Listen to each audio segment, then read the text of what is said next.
The 2001 Daytona 500 is one of the most shocking moments in NASCAR and sports history. The death of your superstar on the biggest stage is unthinkable, but it happened. Dale Earnhardt's death on that tragic February day in Florida occurred more than 2 decades ago.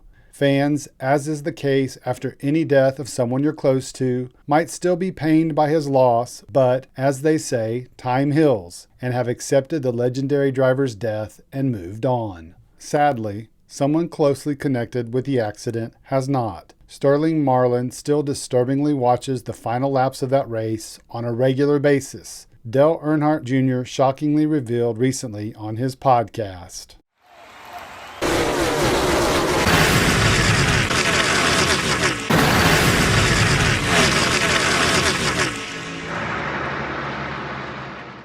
The 2001 season-opening race was another thrilling finish to a Daytona 500, and unsurprisingly, Dale Earnhardt was right in the middle of the action. Unlike the 1998 edition, the only time he won the Great American Race, Earnhardt wasn't in position to win and watched his 2 DEI cars, driven by Michael Waltrip and Dale Jr., battle in front of him, while he raced against numerous cars in close pursuit. Going into turn 4, Earnhardt ran in the middle between Ken Schrader to his outside and Sterling Marlin to his inside, when the number 40 car made contact with the left rear of the number 3, which sent both cars left before Earnhardt shot up the track for a hard hit into the outside wall, where he collected Schrader. Total shock. Nothing better captures the moment Mike Helton uttered those fateful words, "We've lost Dale Earnhardt."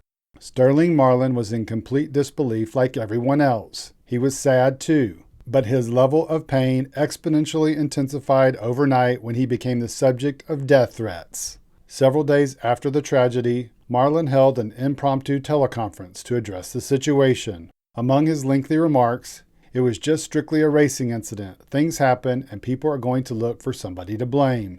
Them high-speed racetracks, you know you don't touch anybody because it's going to hurt when you hit. It's no way in this world I would do something like that, knowing the consequences, and put myself in jeopardy too. I think if people just come back to their senses and listen to what everybody is saying and watch the tape, there's no question.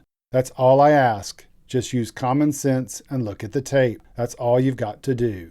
During that call with reporters, Marlin said look at the tape 6 times. He was begging fans to stop blaming him for something that anyone objectively knows wasn't his fault, and the tape would prove it.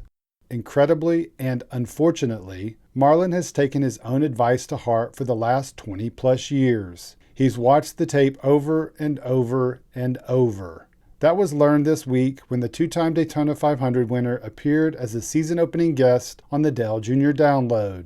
During the visit, the 65-year-old, who has battled Parkinson's for years, talked with Jr. about the accident, but only briefly. However, in the Download wrap-up show, Earnhardt talked about what he had learned behind the scenes from Marlin's friends, who were with him during his appearance, and what he had to say was heartbreaking to say the least.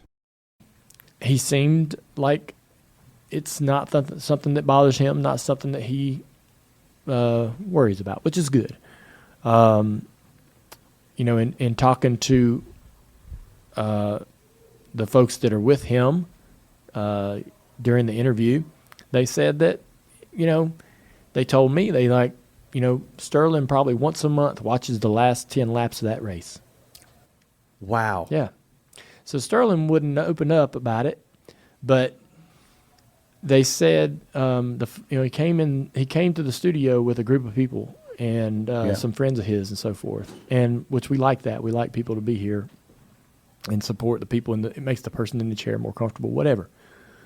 Well, they said, about once a month he watches the last 10 laps of that race and maybe looking at what could have been done or happened differently, and that it still bothers him. And he wouldn't share that with us, which is fine. Right. But, that I hate that. Every NASCAR fan hates that. Dale Earnhardt's death 20-plus years ago was tragic enough. It was a devastating blow to the sport, but most fans can put it into perspective, view it as a part of racing, and hopefully see that something positive came out of the accident, with the sanctioning body implementing numerous safety changes to the cars. Sadly, Marlin, after all these years, cannot. And that is a monumental tragedy all by itself.